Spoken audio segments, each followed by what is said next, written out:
Oi, bom dia! O NA1 está no ar. Já agradeço a sua companhia na hora do almoço, de onde você estiver, de casa, do trabalho. Estamos juntos a partir de agora. Hoje é quarta-feira, 15 de julho. Fica ligado em alguns dos assuntos de hoje. O medo de ser vítima da violência que muda a rotina de mulheres. Uma sensação de insegurança que aumenta nos espaços públicos. O lixo espalhado em vários pontos de Olinda. Uma sujeira danada nas calçadas, em todo canto. Nossa equipe passou por alguns locais e você confere na reportagem. Em Camaragibe, é a falta de água que tem tirado o sossego dos moradores.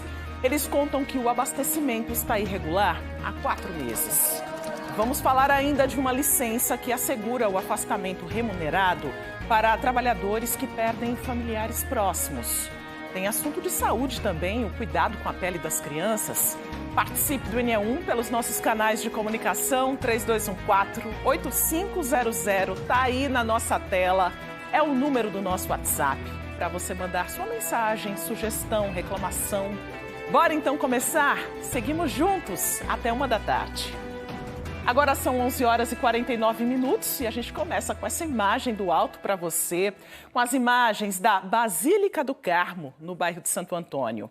Hoje é véspera do feriado da padroeira do Recife, Nossa Senhora do Carmo, e a previsão do tempo é de um feriadão com chuva de fraca a moderada, segundo a APAC, a Agência Pernambucana de Águas e Clima. Então, fica aí a dica para você levar o guarda-chuva, para quem for acompanhar a programação amanhã da festa de Nossa Senhora do Carmo. Agora a gente vê o céu claro, o movimento aí pertinho da Basílica. Tem uma longa programação. Hoje a programação inclui missas a cada hora na Basílica e no claustro do convento, até às 4h30. Às 4h30 tem liturgia e troca da coroa da imagem da Santa. Às 6h, a celebração das vésperas solenes, com a apresentação do novo manto da imagem peregrina, que sairá em procissão amanhã, finalizando aí às 7h30 de hoje, com o show do Padre João Carlos. E no G1 Pernambuco tem o que abre e fecha amanhã aqui no Recife por causa do feriado da padroeira. Você acessa a reportagem apontando a câmera do seu celular para esse QR Code que está aparecendo agora na nossa tela. Tem mudança nos horários de funcionamento de órgãos públicos, shoppings e outros estabelecimentos, além das interdições do trânsito na região, que mudou aí o itinerário de 22 linhas de ônibus. Seguimos pelo trânsito, agora 11h51. Já estamos aqui com imagens na nossa tela da Avenida Conde da Boa Vista, pertinho aí do cruzamento com a rua Gervásio Pires. A gente vê essa movimentação nessa área muito comercial, né? Muita gente circulando por aí.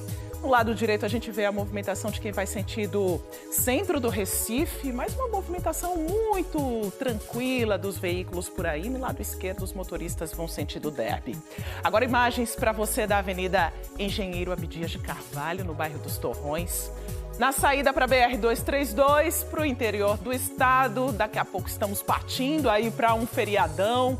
Tem famílias que estão se programando para viajar. A gente está vendo ali o motociclista, cruzou a pista, a gente não sabe se teve algum problema na motocicleta. Parece que não, ele só cometeu uma infração de trânsito mesmo. E isso, claro, é sempre muito perigoso, né? A gente tem que obedecer aí a sinalização para evitar acidentes e mortes no trânsito. Mais uma câmera agora. Essa é a Avenida Caxangá, no bairro da Iputinga. Movimento tranquilo. Agora a gente vê um carro por ali, 2 ciclistas.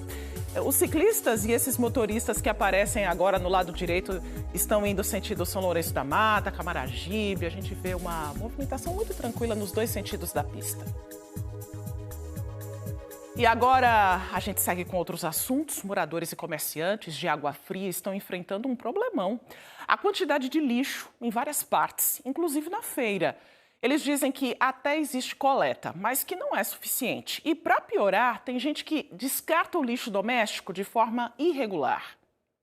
É difícil ver como tanto lixo pode ficar acumulado. Uma montanha de sacos plásticos e outros descartes espalhados. Tudo isso fica na feira de Beberibe, já no bairro de Caixa d'Água, em Olinda. Dona Maria José tem um ponto de venda aqui. Desabafou que não suporta mais a situação.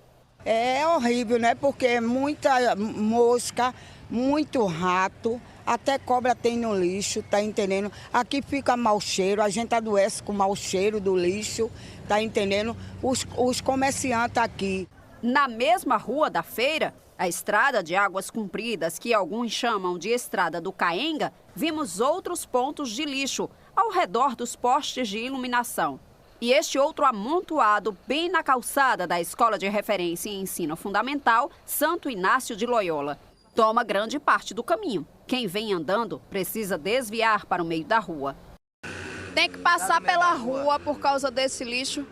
Infelizmente, toda semana e todos os dias é isso. Essa lixaria não sai daqui. E, infelizmente, a prefeitura não olha em frente ao colégio.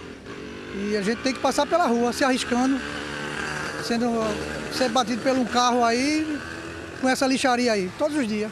Durante a gravação da reportagem, vimos gente colocando sacolas no local. As pessoas dizem que mesmo com a coleta sendo feita, não dá conta de eliminar tudo. É o pessoal que coloca, né?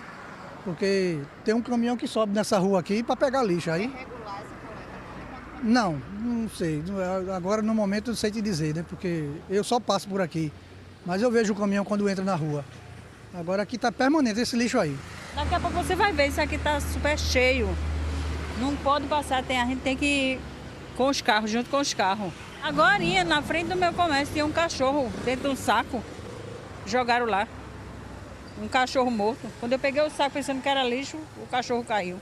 Na rua Leopoldino Canuto de Melo, ainda no bairro de Caixa d'Água, a situação se repete em outros pontos. Aqui a calçada está tomada. As pessoas precisam desviar o caminho. Ezequiel contou que fica arrasado em ter que passar por isso.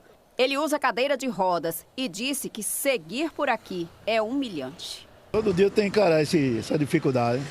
Quando chove, alaga tudo. As canaletas tudo entupidas, os canal. Há muitos anos mesmo que está assim, entregue. Porque ali tem 2 contêineres ali de lixo ali na porta da feira. Mas o pessoal joga nas esquinas. Você vê mesmo ali ou para ali. É falta de educação também, né? Também vimos uma fossa aberta, a maior nojeira, e um risco para acidentes. No mesmo ponto, mais objetos jogados fora, num lugar inapropriado. Entre eles, um vaso sanitário. Aparecida passa por este trecho todos os dias quando vai trabalhar. Espera uma solução. Os gestores, né? Façam alguma coisa. E os moradores também que não jogam lixo nas calçadas. Tem que jogar o lixo onde deve jogar. Tem que envolver aí a colaboração de todos, né? Nós procuramos na Prefeitura de Olinda, que diz que na área da feira de Caixa d'Água existem 2 caçambas para o descarte de resíduos. E que a coleta desse material é feita toda noite, de segunda a sábado, sempre à noite. E, de fato, os moradores relataram isso na reportagem. Mas o que se vê é que dessa forma não está funcionando. Bom, a Prefeitura disse ainda que estuda uma ação integrada entre Secretaria de Gestão Urbana e de Meio Ambiente para promover a limpeza na área e intensificar orientações para os moradores e feirantes sobre a destinação correta dos resíduos. Sobre a fossa aberta, que nós vimos também na reportagem, a Prefeitura disse que não era responsabilidade dela. E a Compesa disse que não opera esgotamento sanitário nessa área da feira. Bom, precisa ser resolvido, né? Vamos ver, então, quem vai fazer isso pela população.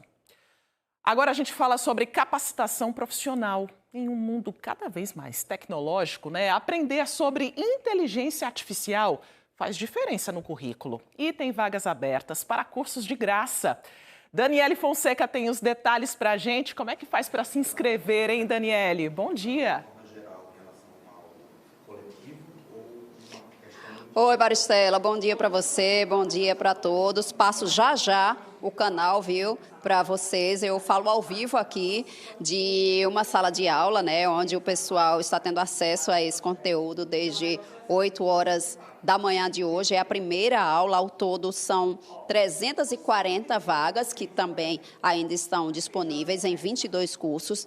E esse aqui que a gente está acompanhando é o de comunicação de crise.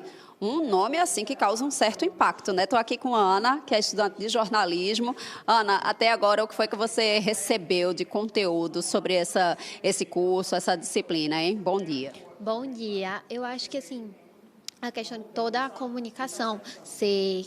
Aliás, desculpe, da comunicação não. Da crise ser impactante, imediata e que a gente precisa sempre de um planejamento, muitas vezes que é adiantado, para gerir essa crise. E que você acha que isso vai lhe ajudar na vida, ainda enquanto estudante, quando se formar? Eu acho que na minha área, o curso de jornalismo, então a gente tem até uma subdivisão específica para gerir crises. Então acho que vai com certeza me acompanhar muito e por isso essa escolha desse curso. Bom, Ana, muito obrigada, viu, pela participação. Pessoal, vamos agora conversar com o reitor aqui da faculdade, Gleison Albuquerque, da universidade. Então, professor também, né? Não deixa de ser, mesmo estando como reitor. Eu falei desses 22 cursos, alguns deles, os mais procurados. Bom dia também, seja bem-vindo. Tudo bom. Os mais procurados são que têm a interferência da IA diretamente na profissão. Então, se eu sou fisioterapeuta, se eu sou enfermeiro, como trabalhar com a IA dentro da minha profissão? A gente sabe do impacto da IA hoje em dia profissionalmente e pessoalmente. Então, a ideia é a gente trazer isso de uma maneira que possa contribuir na nossa carreira. Eu falei sobre essas 340 vagas, né? E quem é que pode participar? São aulas presenciais, são remotas, existe a combinação, né? Um formato híbrido? Perfeito, 340 vagas para Recife e região metropolitana, presencial, e mais 1.000 vagas online. É exigido algum nível de escolaridade ou algum outro tipo de critério para participar? Não. Então, se você tem um curso superior, você pode participar. Se você está fazendo um curso superior, também você pode. Se você não tem um curso superior, só tem um curso médio, ou não tem o ensino médio, também você pode participar.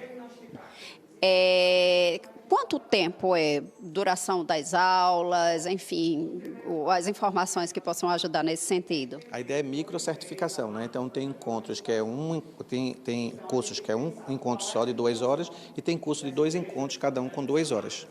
Certo. Muito obrigada pela participação, professor. Gente, e o canal, né, a forma de se inscrever que eu fiquei devendo mais cedo, anota aí, é o capacita.sereducacional.com, está aparecendo aí na tarja também, Maristela. Uma oportunidade, né, de qualificação, de incrementar aí este currículo com novos conhecimentos. Muito obrigada, Daniele. E tem oportunidade para quem deseja comprar um veículo por um preço mais em conta, né? É bom demais. É o leilão virtual da Autarquia de Trânsito e Transporte Urbano do Recife, a CTTU, apontando a câmera do seu celular para este QR Code na tela. Você confere as informações na reportagem do G1 Pernambuco. O leilão acontece no próximo dia 28 de julho. Ao todo vão ser leiloados 26 lotes de veículos. São carros e motos que foram apreendidos há mais de 60 dias e estão conservados. Tem, por exemplo, carro com lance inicial de R$15 mil e motocicleta com lances partindo de R$300. Tem ainda opção para reaproveitamento de peças com lances a partir de R$5. O leilão vai acontecer no bairro de Paratibe, em Paulista. Para outras informações de como se cadastrar, para participar dos lances, saber das regras, o endereço do leilão, corre lá para o G1. Confere tudo no G1 Pernambuco, o QR Code está na tela para você acessar. E o aplicativo e-Título está de cara nova. A versão atualizada da ferramenta da Justiça Eleitoral passa a concentrar mais serviços para os eleitores e traz novos mecanismos de segurança para a validação da identidade. A orientação é manter o aplicativo atualizado antes do período eleitoral. Ao vivo, bora conversar agora com Bianca Carvalho para saber o que muda na prática para esse eleitor, hein, Bianca? Boa tarde para você. Oi, Maris, boa tarde para você, para todo mundo. Já era uma opção muito interessante, né? Eu não sei se você usa o e-Título para votar. Eu já usava. E no começo eu ainda levava o e-Título, que substituía o meu título, mas levava a minha identidade. Só que aí pessoas que fizeram biometria, e já é a grande maioria do estado, né, Georgia? Aí essas pessoas, como já tem a fotozinha, não precisam levar mais nada, só levava mesmo o e-Título.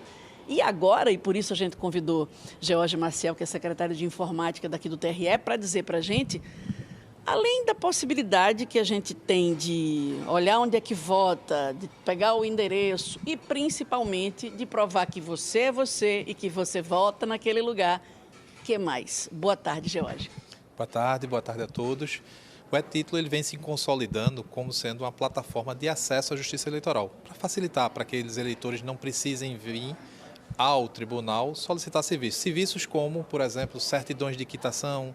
Às vezes a pessoa precisa mostrar para o emprego que está quite com a Justiça Eleitoral, passou num concurso, então isso está lá dentro do e-título. Ele tem os serviços básicos, né? Os básicos são, a pessoa pode utilizar ele como documento de identificação, inclusive no dia da eleição, se tiver feita a biometria, então precisa aparecer a foto. Se você instala seu e-título, aparece sua foto, mostra que você fez a revisão biométrica, ele serve como documento de identificação. Lá também vai estar mostrando onde a pessoa vota, então a gente está a 81 dias da eleição, né? A eleição daqui a 81 dias, muita gente às vezes não sabe onde é que está aquele título de papel, então não precisa mais, não precisa correr para a Justiça Eleitoral para poder pegar aquele título que era verdinho, isso não existe mais. E para o povo então, não fazer aqui... cálculo, viu, George? Gente, 81 dias, 4 de outubro é a eleição, primeiro turno, e caso haja, 25 de outubro, segundo turno, não é isso? Primeiro e último domingo de outubro.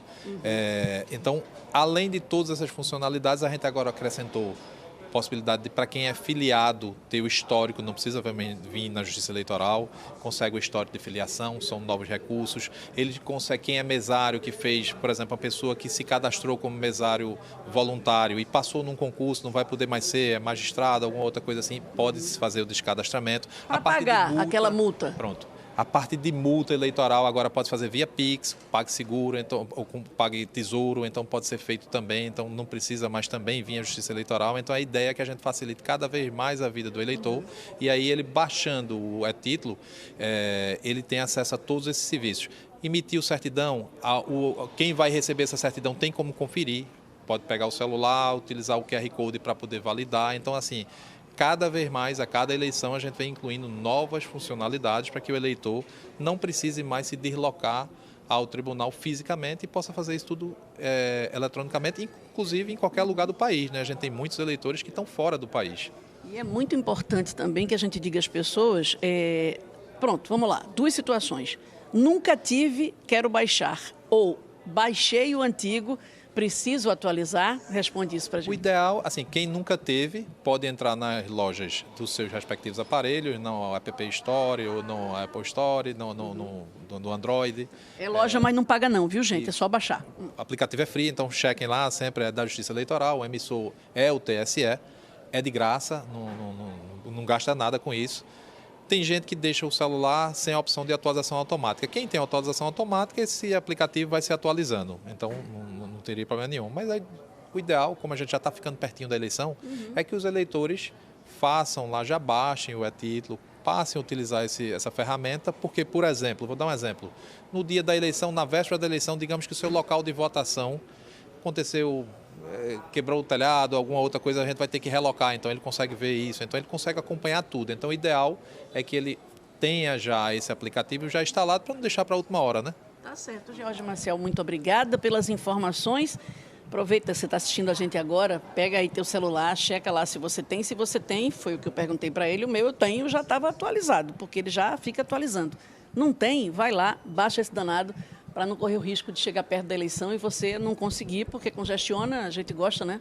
Fazer tudo ao mesmo tempo. É isso. Muito obrigada, George. Volto para você, Maristela. E dá para resolver um monte de coisa, né, Bianca? Pelo e-título, não precisa enfrentar fila, já agiliza tudo para esse processo deste ano, né, para as eleições. Muito obrigada pelas informações. Bora seguir agora falando de saúde, de cuidado também. Itens de maquiagem, produtos de skincare e outros cosméticos, antes associados ao universo adulto, estão cada vez mais presentes na rotina de crianças e adolescentes. O mercado já oferece linhas específicas para essas faixas etárias. Mas como saber o que é adequado e o que pode trazer riscos, hein? Natália Dielu vai conversar com a gente agora. Ela está com uma médica, porque não pode usar todo tipo de produto na criança, né? O mercado oferece tanta coisa, Natália. Boa tarde para você. Boa tarde, Maristela. Boa tarde a todos que acompanham o NE1. É verdade. Eu estava conversando aqui com a doutora Patrícia Miranda, que é médica pediatra. Ela estava me contando que as crianças, né, elas ainda não estão com todas as camadas da pele ali formadas. E aí, em algumas situações, né, esses produtos, eles podem trazer alguns riscos. A gente vai conversar mais sobre esse assunto agora com a doutora Patrícia Miranda. Doutora, skincare, né? Tá viralizando aí na internet, adolescente fazendo skincare, até criança. Esse povo querendo antecipar o que a gente só começa a fazer muito depois. Quais são os riscos, doutora? Boa tarde. Boa tarde a todos. Então, como você falou, né, a pele da criança ainda é uma pele muito fina, frágil, que está ainda em desenvolvimento. E aí a exposição prolongada e continuada a esses produtos pode ter algum risco. Apesar de, às vezes, no rótulo ter escrito infantil, às vezes tem até de origem natural, mas aí é sempre a gente estar atento ao rótulo. Porque tem alguns componentes nesses materiais que a gente chama que são disruptores endócrinos, que são compostos químicos que vão ali imitar como se fossem os hormônios naturais da gente. Eles podem bloquear ou até imitar os nossos hormônios. E podem dar até uma confusão no nosso sistema endócrino e favorecer algumas complicações para as crianças, como o caso de puberdade precoce, só por esses componentes que estão em alguns cosméticos, brilhos labiais, sombras. Então, uma orientação é a gente sempre dar uma olhadinha no rótulo para ver se tem algum desses componentes que fazem mal. Além disso, evitar a exposição continuada, que quanto mais tempo a gente é exposto, aumenta os riscos, e evitar esse uso diário, né? Skincare, só para explicar para todo mundo entender que é uma rotina de cuidados com a pele, né? Doutora, agora falando também de maquiagem, né? Tem maquiagem infantil, gloss, sombra que vendem para criancinha pequena. Pode usar, doutora? Tem riscos? O ideal é que a gente postergue a idade ao máximo, tá? Os estudos mostraram que a partir de 4 anos as crianças já estão pedindo muito as maquiagens. Mas aí, quanto mais a gente evitar, quanto mais tarde essas crianças começarem a usar, melhor, tá? Mas, claro, a gente não vai viver numa bolha, às vezes tem uma certa exposição, então o ideal é olhar os componentes, ver se é adequado para aquela faixa etária e fazer um uso bem esporádico, uma vez ou outra, e sempre que terminar o uso, lavar o rosto para tirar todos os produtos da pele. Agora tem criança que gosta de pintar o cabelo, né? Colorido. Pode usar essas tintas? Então, tá super na moda. Questão de aceitação, de entrar em grupos. O ideal é que a tintura de cabelo seja feita pós 16 anos de idade, tá? E quando for fazer, o ideal é que seja sem amônia, sem chumbo e evitar água oxigenada. E papel crepom, né, doutora? Papel crepom que a senhora disse que pode, né? Pode. Obrigada, viu, doutora, pelas informações. Boa tarde para a senhora. A gente volta com você, Maristela. Cuidado, atenção aos rótulos e supervisão aí dos adultos. A seguir, informações sobre a desarticulação de uma quadrilha especializada em furtos e lavagem de capitais. Segundo a polícia, o grupo teria causado prejuízos milionários em vários estados. Veja também o medo de ser vítima da violência que muda a rotina de mulheres. Uma sensação de insegurança que aumenta nos espaços públicos. O NE1 volta já, agora 12h11.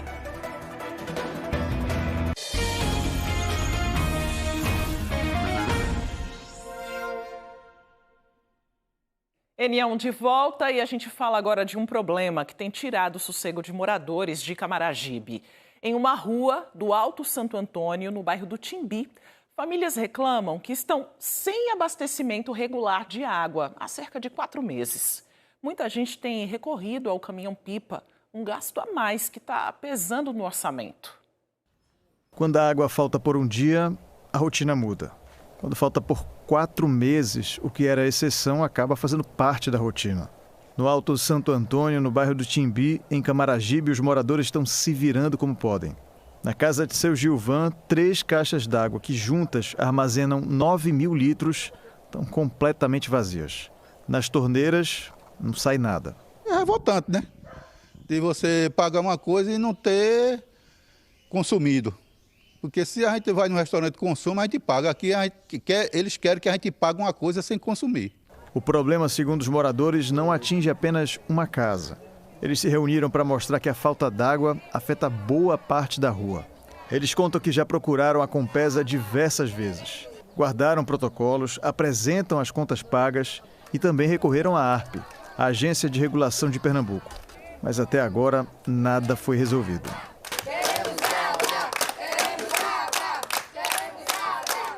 Enquanto a solução não chega, o jeito é pagar para ter acesso ao que deveria chegar pela rede de abastecimento. Toda semana, o caminhão-pipa passa pela rua. Seu Emerson já foi 4 vezes à Compesa em busca de uma resposta.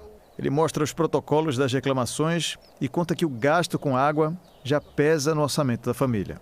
Eles dão 7 dias, o prazo para resolver, nada é resolvido. Quando a gente retorna lá, eles informam que reclamação nenhuma foi feita. Mas só que não só foi eu fazer a reclamação. Vários vizinhos aqui já foi todo mundo junto, acho que umas 15 pessoas foi junto. Eles falaram só adiantava uma reclamação, não 15. E nada está resolvendo. O custo que a gente está tendo, né? Está muito caro mesmo. 4 meses você pagando, não é brincadeira não. Quem não tem condições de comprar água. E a conta está paga. As únicas casas onde a gente consegue ver uma grande quantidade de água nos reservatórios são justamente as que estão sendo abastecidas pelos caminhões-pipa. Aqui a família está gastando R$400 por mês para ter direito ao básico. Eu não tenho condições, né? Que eu tomo conta da minha mãe, uma pessoa com 90 anos. Aí eu peço ajuda ao meu irmão que mora em aldeia. Eles mandam o dinheiro e eu pago a água dos caminhões. Josineide e a tia também dependem do caminhão-pipa. Ontem passaram o dia inteiro sem uma gota d'água nas torneiras. Eu passei o dia sem tomar um banho. Não tinha água para nada, para tomar banho, para lavar os pratos, para lavar roupa, não tinha, né? E até então, quando foi no finalzinho da tarde, foi que meu vizinho se reuniu e disse, ó, chegou um carro-pipa agora e vamos se organizar. Então, o carro veio e me abasteceu. É ruim demais sem água, tem que comprar água, agora a gente compra água, paga água, né? Não é fácil não. Para quem abre a torneira todos os dias, pode parecer difícil imaginar. Mas aqui, há 4 meses, ter água em casa depende de pagar por ela várias vezes. É difícil, eu me sinto assim, todos nós, escanteados, né? Porque a gente paga água e tem que comprar água, né? Isso não existe, né? Você chegar, muitas vezes, do trabalho, então em casa precisando de lavar roupa, os pratos para banho, para tudo. E fica difícil, pagando água sem ver água. Nós procuramos a Compesa e perguntamos qual é o problema do abastecimento no Alto Santo Antônio, no bairro do Timbi, em Camaragibe. A Compesa diz que não tem conhecimento sobre a situação de falta de água há 4 meses para a rua Maria Isabel de Santana. Disse ainda que um dos protocolos do dia 2 de julho refere-se apenas à consulta de calendário de abastecimento e que um outro protocolo foi aberto em 13 de julho e trata da falta de água no imóvel de número 317. Sobre essa residência, a Compesa disse que vai enviar uma equipe técnica ao local hoje à tarde para fazer um diagnóstico da situação e adotar as providências necessárias para solucionar o problema. A gente segue ainda em Camaragibe, agora com a ajuda do nosso Globocop, imagens aéreas para você. O nosso Globocop sobrevoa a estrada de Aldeia, que é a rodovia estadual APE 27. Nos quilômetros 1 e 2, o Departamento de Estradas e Rodagem, o DR, vai iniciar hoje interdições pontuais em 13 locais para a realização de serviços de remendo profundo aí na pista. Segundo o DR, as intervenções são para melhorar o trânsito na estrada de Aldeia. A gente vê uma movimentação bem tranquila do trânsito agora. Bora seguir de carona agora com o nosso repórter cinematográfico Elvis Lopes. Seguimos pela Avenida Norte, no sentido aí da BR-101. Ele passa agora pelo bairro de Casa Amarela, está circulando, na verdade, por bairros aqui da zona norte do Recife. A gente vê a movimentação do trânsito, ele paradinho aí no semáforo, mas uma movimentação tranquila do trânsito. A gente vê o outro lado da pista também, sem grande retenção de veículos. E no mês de julho, o NE1 segue na missão Férias das Crianças, mostrando opções de lazer para as famílias aproveitarem o recesso escolar. A dica de hoje é o Brinca Recife, que está com uma programação especial na Biblioteca Popular de Casa Amarela, na Zona Norte. Tem contação de histórias, oficinas de slime e muitas outras atividades. E o melhor, tudo de graça. Quem está por lá e conta outros detalhes para a gente, já rodeada de crianças, é Natália Dielu.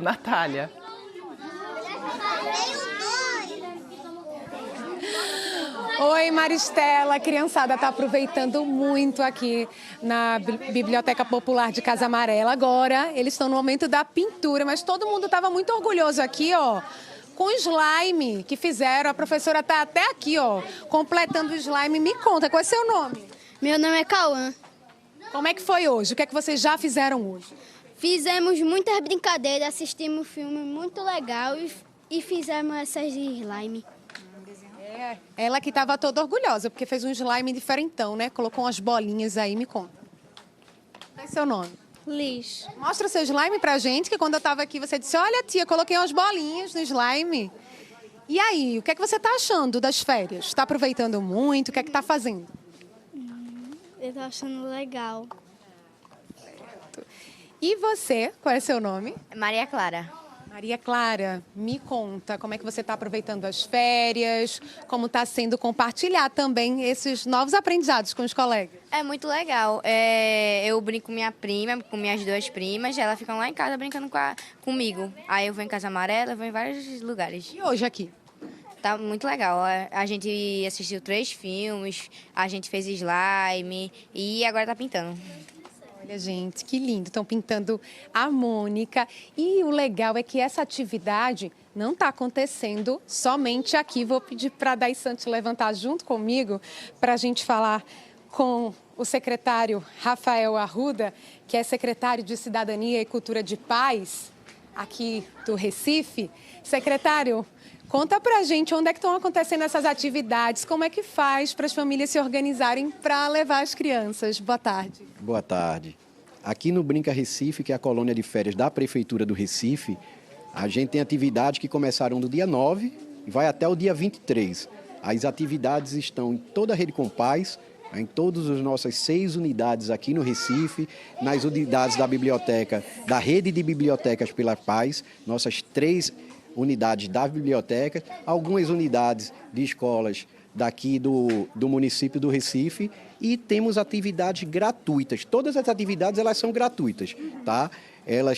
Temos atividades pela manhã, à tarde e a grande maioria das atividades ela é de demanda espontânea. Precisa se inscrever. Não precisa se inscrever e ela é gratuita. Algumas pouquíssimas atividades, como, por exemplo, as atividades de piscina, né, até porque o espaço é bem restrito, precisa de inscrição. Aí essa inscrição é feita de forma bem simples, ou na recepção da unidade ou através do aplicativo Conecta Recife. O senhor estava me mostrando que está bem facinho, minha gente.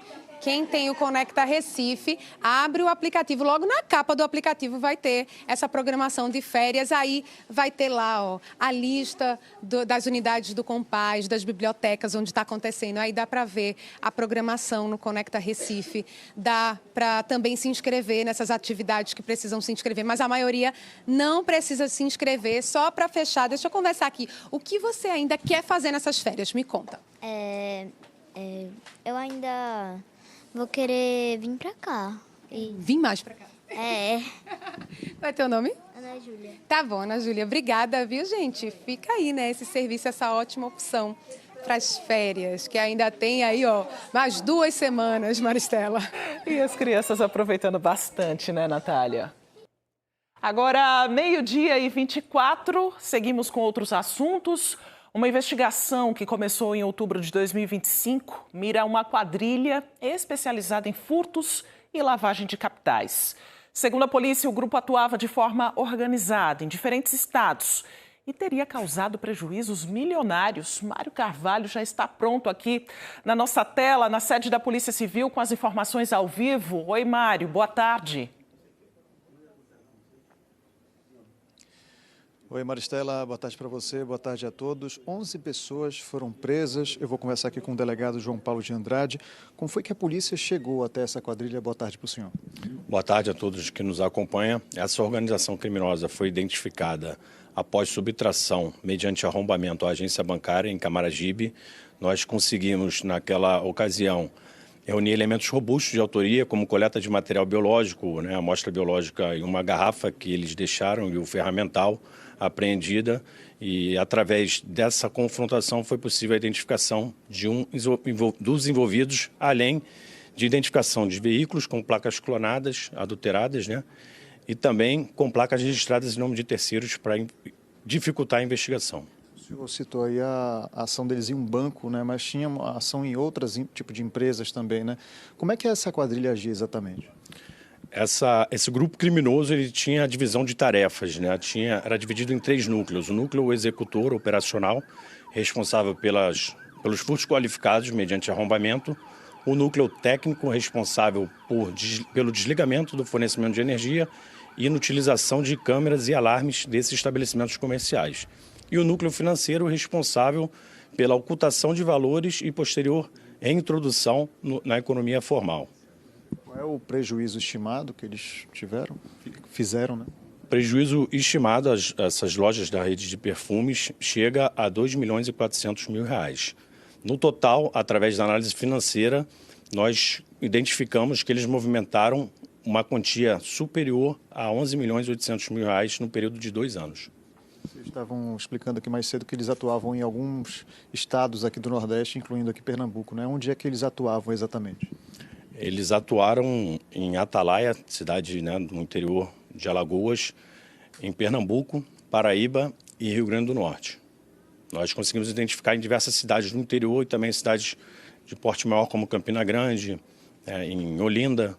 Só em Olinda a loja experimentou um prejuízo na ordem de R$1.800.000. Existe a possibilidade de outras pessoas, outras empresas terem participado também desse esquema? Não, então, o modo de integração desses valores à economia formal foi por meio de empresas de fachada, do ramo de cosméticos, perfumes e também de laticínios. Quanto tempo a polícia já vinha fazendo trabalho acompanhando esse grupo? A Delegacia de Roubos e Furtos já vem acompanhando esse grupo criminoso desde outubro do ano passado, de 2025. As pessoas já tinham alguma outra passagem pela polícia? Sim, diversas anotações criminais, notadamente pela prática de delitos patrimoniais contra instituições financeiras. Existe alguma suspeita de funcionários dessas empresas terem participado ou não? Não teve a participação, não foi identificada a participação de nenhum dos funcionários, nem de agências bancárias e também desses estabelecimentos comerciais, né, do ramo de perfumes. A partir de agora, quais são os próximos passos? Ainda tem gente sendo procurada? Ontem foram presos 11, né, o último integrante em Santa Catarina, com apoio do DIG de Itajaí, e falta capturar ainda 3 investigados, né? Perfeito, muito obrigado, parabéns pelo trabalho. Volto ao estúdio com você, Maristela. A gente segue acompanhando as investigações, né, Mário? E a Polícia Militar prende em flagrante uma mulher de 29 anos por manter um canil irregular. O lugar funcionava em uma casa no bairro de Jardim São Paulo, zona oeste do Recife. 39 cachorros e 2 gatos com sinais de desnutrição e maus tratos foram resgatados. Também foram encontrados 2 animais mortos. A Prefeitura do Recife informou que descobriu o canil a partir de denúncias feitas para o canal SOS Animal no aplicativo Conecta Recife. Técnicos do Gabinete de Proteção e Defesa dos Animais foram até o endereço indicado junto com a Polícia Militar e constataram as irregularidades. Muitos cães estavam presos. A mulher presa foi levada para a Delegacia de Polícia do Meio Ambiente. Quase todos os animais resgatados foram encaminhados para abrigos e alguns foram para o Hospital Veterinário do Recife para receberem tratamentos. E uma tentativa de assalto terminou com um suspeito agredido no bairro de Candeias, em Jaboatão dos Guararapes. De acordo com a Polícia Militar, um homem armado com uma faca tentou roubar passageiros de um ônibus que fazia a linha Candeias-TI Tancredo Neves, quando o veículo passava pela Avenida Presidente Castelo Branco. O motorista do ônibus teria reagido. O assaltante foi contido por passageiros e também por moradores da área. Ele levou socos e pontapés. Isso foi na noite da segunda-feira. Ainda de acordo com a polícia, uma equipe foi acionada para controlar a situação. O suspeito foi levado para uma unidade de saúde e, em seguida, para a Delegacia de Prazeres, onde a ocorrência foi registrada. E o medo de ser vítima de violência mexe com a rotina das mulheres diariamente. Por não se sentirem seguras, muitas deixam de fazer certas atividades, de usar roupas que gostariam. Essa realidade faz com que acreditem que os espaços públicos são mais perigosos para elas do que para os homens. Há mais de um ano, estas mulheres resolveram correr juntas. O acordo não foi apenas para que uma incentivasse a outra, foi principalmente para tentar escapar ou estarem mais fortalecidas contra assédios. A gente percebeu que isso faz uma diferença, sabe? Tá em grupo, você fica, não é que impeça, mas você fica um pouco mais segura, assim, mais tranquila, né? Rossana contou que é muito constrangedor e invasivo ouvir de homens comentários desrespeitosos e que, para evitar abusos, nem sempre usa roupa que seria mais apropriada à corrida. Dependendo do lugar e se eu vou estar acompanhada ou não, eu decido se vou usar um short mais comprido ou se eu vou até usar uma calça, a blusa mais composta, sem, não só de top, com uma blusinha por cima, uma regata, uma t-shirt. E sempre aflita, né, do que é que vão falar e fica tensa, preocupada com as falas, os olhares incomodam também. São várias situações de assédio que acontecem no cotidiano delas. Gabriela já foi vítima e se posicionou contra. Foi abordada de forma muito desrespeitosa e antigamente eu ficava calada com essas situações. Hoje em dia eu reajo, eu busco constranger aquela pessoa que me faltou com respeito, eu grito, eu chamo atenção para, de alguma forma, perceber que aquilo ali não é aceitável. Não é porque nós somos mulheres, nós temos nossos corpos, isso não dá o direito de ninguém vir nos tocar, soltar piada, nos ofender, como eles acham que tem direito. Não é só em espaços usados para atividades físicas que são vítimas de violência de gênero. Durante os trajetos, também se sentem inseguras. Alessandra diz que mudou alguns hábitos. Passou a usar o carro mesmo para percorrer pequenas distâncias. Eu costumo correr, né, no Santos Dumont, que é um parque bem conhecido, e eu moro a quase 500 metros do parque. E eu não consigo ir andando, porque geralmente é por volta ali de 4h40, 4h45. E eu não consigo ir andando por medo, porque ainda está escuro, e eu me sinto mais segura ir de carro, apesar que eu só vou andar 500 metros, que eu poderia livremente ir andando, se eu me sentisse segura. No Brasil, a violência de gênero em espaços públicos é um dos principais desafios que a população feminina enfrenta. Dados mais recentes de uma pesquisa feita pelos institutos Patrícia Galvão e Locomotiva revelam que a cada 100 brasileiras, 97 sentem medo de se deslocar pelas cidades. Números citados nesse estudo apontam que, no Brasil, a cada 1,5 segundo, uma mulher é vítima de assédio nas ruas. Em menos de 7 segundos, uma delas é vítima de perseguição. E a cada 7,2 segundos, uma sofre violência física. A pesquisa também revelou que em cada 10 pessoas do sexo feminino, 8 acreditam que os espaços públicos são mais perigosos para elas do que para os homens. Ônibus e trens são os meios de transporte que transmitem mais insegurança às passageiras. Já o carro particular é considerado mais seguro. 7 em cada 10 mulheres têm muito medo de sofrer assalto, furto, sequestro ou estupro. 6 em cada 10 temem sofrer importunação ou assédio sexual. Stephanie é assistente social. Diz que em determinados ambientes a violência de gênero é mais gritante. Defendeu que isso precisa ser evitado desde a infância. A gente precisa ter esses diálogos na escola, porque é lá que a gente está formando os meninos, que em breve serão homens, e quais são o caráter desses homens. A gente tem que analisar os conteúdos que esses meninos estão vendo também nas redes sociais, então a gente precisa formar esses meninos. 12h35, perder um parente próximo é um momento de dor.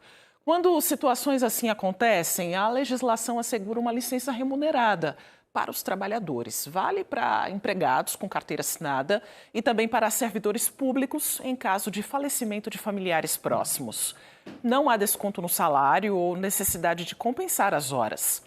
Daniele Fonseca está aqui de volta para conversar com a gente. De quantos dias é essa licença, hein, Daniele? Maristela, a CLT informa que são 2 dias de licença para aquele trabalhador, né, aquele colaborador que perde um parente. Mas isso varia um pouco de uma categoria para outra. A gente convidou para essa entrevista o advogado Paulo Costa. Então, doutor, em quais situações o trabalhador pode ter direito a mais dias em relação à morte de um parente? Boa tarde, seja bem-vindo. Boa tarde a todos, boa tarde, Maristela. Veja, vai depender da categoria. Via de regra, são 2 dias. Só que o servidor público, por exemplo, tem uma diferença e um acordo coletivo e uma convenção coletiva pode estabelecer prazos e formas diferentes dessa licença luto, né? Quais são os parentes, né, que em caso de morte, aquele trabalhador vai ter direito à licença? Pela CLT, são os pais, os avós, os bisavós, os filhos, os netos, o irmão, né, e aquela pessoa que é sua dependente no INSS. E em relação a servidor público? O servidor público, ele vai seguir praticamente a mesma regra, só que a diferença é que vai ter que olhar o estatuto de cada órgão, né? Então, se é municipal, se é estadual, se é federal, cada um vai ter a sua regra. É necessário apresentar algum documento e quais são eles? Para comprovar, atestado de óbito a pessoa não tem imediatamente, né, doutor? Mas como formalizar essa situação que algum parente morreu e a pessoa precisa daquele tempo ali? O documento seria, de fato, um atestado de óbito, né? A gente costuma dizer que sempre vai ter a questão do bom senso. Então, aquele trabalhador que saiu, que teve um parente falecido, naquele momento ele não vai ter esse documento. Então, quando ele retorna dessa licença de 2 dias, aí sim ele apresenta um atestado de óbito comprovando tanto o falecimento quanto o grau de parentesco. Para enteados e filhos socioafetivos, né? Aquele que a pessoa não é um filho adotivo, até porque adotivo é filho e acabou-se, mas os socioafetivos, que a pessoa tem um vínculo, né? Tem uma presença marcante na vida, também tem direito? A CLT não prevê esse direito, tá? Mas a legislação, ela já vem com o entendimento de, comprovado que de fato é um filho socioafetivo, ele teria esse direito à licença, né? Algumas categorias já estabelecem isso em acordo ou em convenção coletiva. O Estatuto do Servidor Público Federal já tem essa previsão. Quando o parente mora longe, às vezes até em outro país, existe a possibilidade dessa licença ter o prazo estendido? Infelizmente, a lei não prevê isso, né? Então, a gente volta para a questão do bom senso. É negociar com a empresa, é utilizar um banco de horas, é tentar antecipar umas férias possíveis. Então, vai ser do bom senso. A lei não prevê isso. A lei só prevê, de fato, os 2 dias consecutivos. Doutor Paulo Costa, a gente agradece demais sua participação aqui no ENE1, trazendo esses esclarecimentos. Maristela, a gente volta contigo. Obrigada pelas informações, Daniele. Agora o Globocop sobrevoa a orla de Boa Viagem, na Zona Sul. Temos imagens ao vivo para você. Nós recebemos queixas de moradores sobre essas árvores aí derrubadas. Elas ficavam no espaço entre o calçadão e as pedras de contenção do mar. Procuramos, então, a Prefeitura do Recife, que afirmou que possui autorização do órgão ambiental competente para essa retirada das árvores, dentro do projeto de requalificação da orla. A medida vai possibilitar a implantação de um mirante ao lado aí da pracinha de Boa Viagem.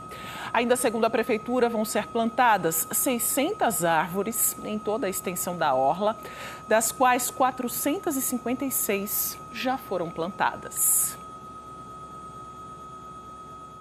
E logo mais, no Jornal Hoje, você vai ver uma operação da Polícia do Rio contra suspeitos de lavagem de dinheiro para várias facções criminosas. Boa tarde, Kovalik. Olá, a gente se encontra daqui a pouco no Jornal Hoje. Você vai ver, a polícia prende 10 pessoas em 4 estados suspeitas de lavagem de dinheiro para várias facções. Uma proposta de mudanças na aviação comercial pode aumentar a concorrência e a oferta de voos. Brasil, Argentina, Chile e Paraguai assinaram um acordo que abre caminho para que companhias aéreas que fazem voos internacionais possam operar voos domésticos aqui e nos países vizinhos. O JH tem mais. O Rio Grande do Sul se prepara para um período de 10 dias seguidos de chuva. Nas notícias da Copa, o super aguardado jogo entre Argentina e Inglaterra. E as armas que vão além da tática e do talento.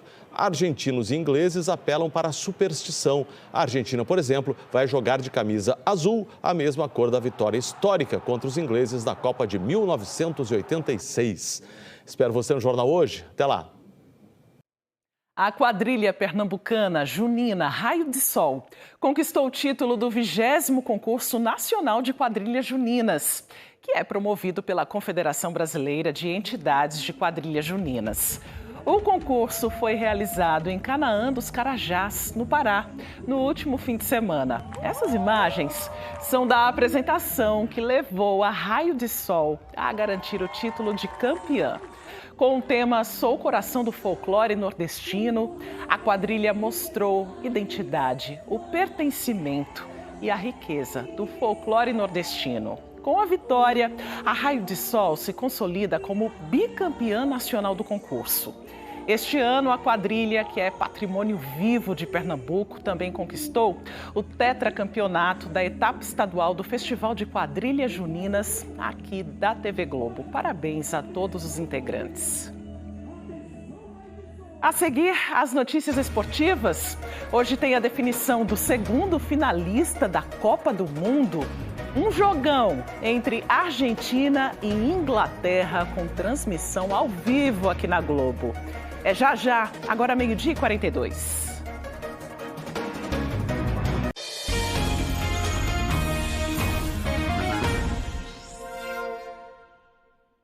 Meio-dia e 44, estamos de volta já com as notícias esportivas. Sabrina Rocha chegando por aqui. Oi, Maristela, boa tarde. Muito boa Sabrina. tarde, gente. Não é qualquer dia, né, Maristela? Pois é, bora começar então com Copa do Mundo. Vamos embora, hoje tem jogão na tela da Globo. Tá aqui pra você. Tá preparada em casa? Apenas Inglaterra e Argentina às 4 horas da tarde, mas a nossa transmissão começa às 3h30.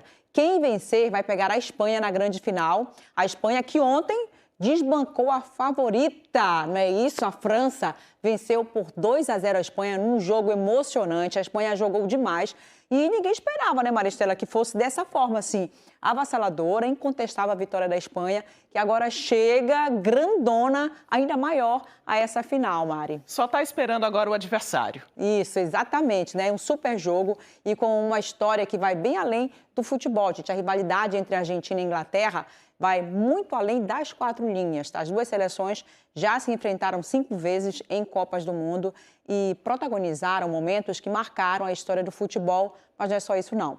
Nos anos 80, um conflito armado deu um novo tom a essa disputa. Ainda maior a rivalidade entre argentinos e ingleses, que 20 anos antes, na Copa disputada na Inglaterra, protagonizaram o que viria a ser o motivo para existirem os cartões no futebol. O argentino Antônio Ratín foi expulso, mas não entendia o idioma do árbitro e demorou a deixar o campo. Na saída, o camisa 10 amassou a bandeira da Inglaterra diante de milhares de torcedores ingleses como forma de provocação.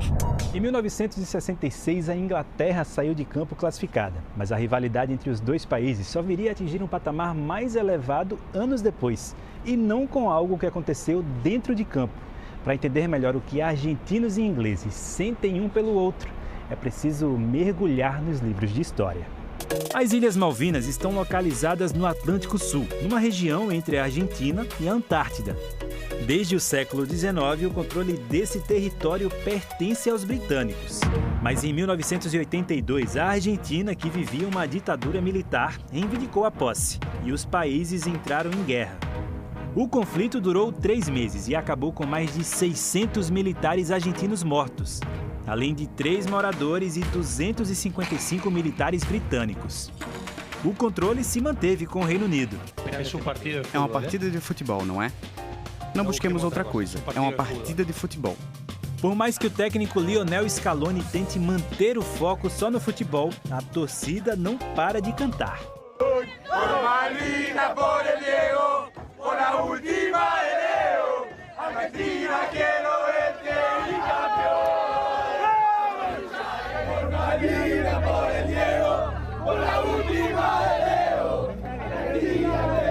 Pelas ruas dos Estados Unidos, junto com Leo, ou Messi, o camisa 10 que está na sua última Copa, mas que vai ter a primeira experiência nesse confronto repleto de rivalidade e história. amenizar a rivalidade também com o povo brasileiro. Você tem ranço da seleção da Argentina, Maristela? Sabe que, eu não sei se é ranço ou se eu estou na contagem de títulos, sabe? Porque se a Argentina passa... Tem isso também. E ganha na final, ela já se aproxima ali do Brasil, né? Então, acho que essa não é uma conta muito interessante. É torcer. Sou mais Inglaterra hoje.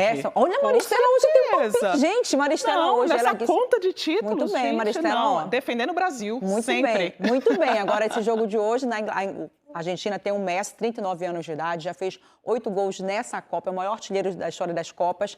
Mas, do outro lado, temos o jovem Bellingham, na Inglaterra, 23 anos, 6 gols. Fez os 2 gols que classificaram que eliminaram a Noruega e classificaram a Inglaterra.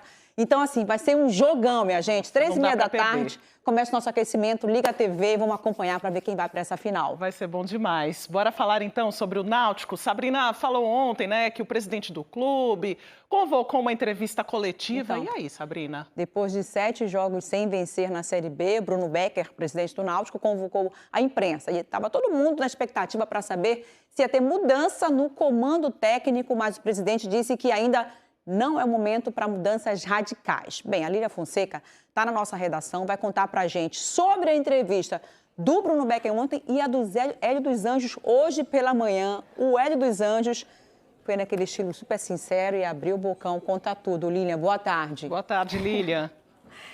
Eu estava, inclusive, nas 2 coletivas. Vi uma ótima tarde para você, Sassá, para Maristela, um abração para todo mundo. Hélio dos Anjos, sem filtro, mas isso a gente vai falar depois. Primeiro a gente fala sobre a coletiva do presidente do Náutico, Bruno Becker, que aconteceu ontem, nesse momento de crise, né, que vive o Náutico. Essa coletiva que, inclusive, ela foi convocada por ele, pelo presidente, por Bruno Becker, que disse que está super desconfortável, sim, com esse momento do Náutico, mas que acredita demais num projeto. Essa coletiva durou quase 40 minutos. O Bruno Becker falou sobre a questão dos salários atrasados do Náutico, né? Diz que está atrasado sim, mas que está procurando recursos para manter e colocar esses salários em dia. Falou sobre essa pressão toda, né, que vive o clube e deixou muito claro que acredita no projeto com a permanência dos técnicos Hélio e Guilherme dos Anjos. Vamos acompanhar. Meu nível de confiança é no projeto. Tá? As medidas que tiverem que ser tomadas para a gente manter o projeto, elas vão ser tomadas. Agora, não é o momento, penso eu, de mudanças radicais. Por outro lado, veja, nem eu tenho cadeira cativa no clube. Eu não enxergo qual é o limite. São 2 rodadas, 3, 5, final do ano. Nós temos um projeto e vamos fazer tudo o que for necessário para manter esse projeto sustentado e exitoso como vem sendo. Esses ajustes aí que o presidente Bruno Becker falou, eles passam muito pela dispensa de jogadores que acabou já acontecendo, né? Ontem mesmo, por volta das 10 da noite, o Náutico divulgou uma lista aí de jogadores que foram dispensados. Está na tela aí para você. O goleiro Arthur, contratado em fevereiro, mas ele sequer foi relacionado para um jogo. O volante Ramon Carvalho, que chegou em dezembro do ano passado, atuou 14 partidas, apenas uma como titular. O meia Felipe Cardoso, que foi contratado em março, jogou 4 partidas ali, nenhuma como titular. E o atacante Felipe Saraiva, que foi contratado em dezembro do ano passado, 16 partidas, marcou 2 gols e deu 1 assistência. Bom, hoje pela manhã foi a vez da coletiva do técnico do Náutico, Hélio dos Anjos, né? Ele disse que mais saídas de jogadores deverão acontecer nos próximos dias. Isso faz parte desse processo todo de reformulação, né? O Hélio dos Anjos que falou que sabe lidar com essa pressão toda que está caindo em cima dele. Ele disse que não vai pedir para sair do Náutico e ele falou sobre a situação do meia Dodô. O Dodô que na quinta-feira passada faltou ao treino sem dar nenhuma justificativa aí para o Náutico. Ontem o presidente do Náutico disse que o atleta não queria mais ficar no clube, né? Só que o Náutico já tinha anunciado que compraria os direitos econômicos do jogador. O Dodô que recebeu uma proposta aí para jogar no futebol coreano. Então, o Hélio falou sobre essa situação hoje. Vamos acompanhar. Eles acharam, na minha visão, que tirava o Dodô aqui na mão dura, pego pelo braço e levo, né? Tentaram isso na quinta-feira. Quando foi orientado pelo departamento jurídico deles, volta ao treino, porque não tem nada. O clube está com todos os direitos, que agora tem fundo de garantia, tudo certinho, volta a treino. Aí ele voltou, soltou uma nota, né, que ele estava doente, não teve doente, em momento algum. Você está entendendo? Porque o nosso departamento médico é atuante nesse sentido. Até o convidou para fazer uns exames, para ver se daqui a pouco está acontecendo umas viroses. Nós temos até membros da comissão com virose muito forte. Não, estou bem. Tá. Então, é a vida, mentira. O Dodô que não foi relacionado por causa desse problema todo. Para o jogo contra o Avaí, né, a partida passada, Dodô está de fora dessa partida também. O Hélio disse hoje em coletiva que o Dodô está fora desse jogo, não tem a menor condição de relacioná-lo para uma partida. Aí vem aquela questão do meio-campo, né, o homem de criação. Quem vai estar ali? Existia a expectativa no jogo passado da estreia do Jean Carlos. Pois bem, ela deverá acontecer porque o Hélio confirmou hoje em coletiva que o meia Jean Carlos está disponível para jogar amanhã contra o CRB. O Náutico, que fez o último treino hoje, né, finalizou a preparação para enfrentar o CRB hoje pela manhã, foi um treino fechado. Eu ainda consegui pescar alguma coisa ali chegando para a coletiva, vi um papo bem firme do Hélio com o Derek, viu o Jean Carlos saindo do treino, né, todo suado, com um sorrisão, feliz da vida. O Náutico, que agora à tarde já pega estrada rumo a Maceió. O jogo vai ser lá no Rei Pelé amanhã às 8 da noite. Essa viagem vai ser de ônibus. E aquela esperança, né, que continua nessa que saia dessa crise e que esse primeiro passo comece agora com uma vitória amanhã, porque já está mais do que na hora, viu, meu amigo? Um cheiro para você e para todo mundo. Obrigada, Lilian. Tomara, sim, que essa sacudida acabe, né, resultando numa reação do Náutico nessa Série B. Tomara, gente. É isso. Maristela, uma ótima tarde para você. Obrigada para você também. Daqui a pouco ligada na TV para esse jogão. Beijo, gente. Até amanhã. Até amanhã. Agora seguimos pelo trânsito, 12h56, para você que está circulando pelas principais ruas e avenidas aqui do Recife, da região metropolitana. Já está aí na sua tela a Avenida Recife, no bairro de Areias. A gente está vendo essa movimentação aí tranquila do trânsito, esse trânsito que vai ficando um pouco mais intenso depois do meio-dia. Já estamos perto da 1 da tarde, muita gente que vai largando aí do trabalho para seguir para o almoço, para os compromissos da tarde, para resolver também alguma pendência. A gente vai seguir o nosso giro pela Avenida Mascarenhas de Moraes. No bairro da Imbiribeira, a gente vê os motoristas que vão sentido o bairro de Afogados. A movimentação também um pouco mais intensa do trânsito, mas sem lentidão, tá? O trânsito bem tranquilo para os motoristas aí nessa área. Bora seguir agora para a zona sul do Recife, Avenida Domingos Ferreira na sua tela, bairro de Boa Viagem. Já mostramos aqui o bairro de Boa Viagem na edição de hoje. Caminho aí para a praia. A gente está mostrando aí no cruzamento com a Bruno Veloso, os motoristas seguindo aí sentido praia. E com essas imagens da praia de Boa Viagem, imagens feitas há pouco pelo nosso Globocop, a gente encerra o NE1 de hoje, agradecendo muito a sua companhia e participação, como sempre. A gente volta amanhã, vai lá no Globoplay para rever, compartilhar as nossas reportagens a qualquer hora. Uma ótima tarde para você, lembrando que a transmissão da semifinal entre a Argentina e a Inglaterra começa às 3h30 da tarde, aqui na tela da Globo. Jogo imperdível para você. Fique agora com o Globo Esporte.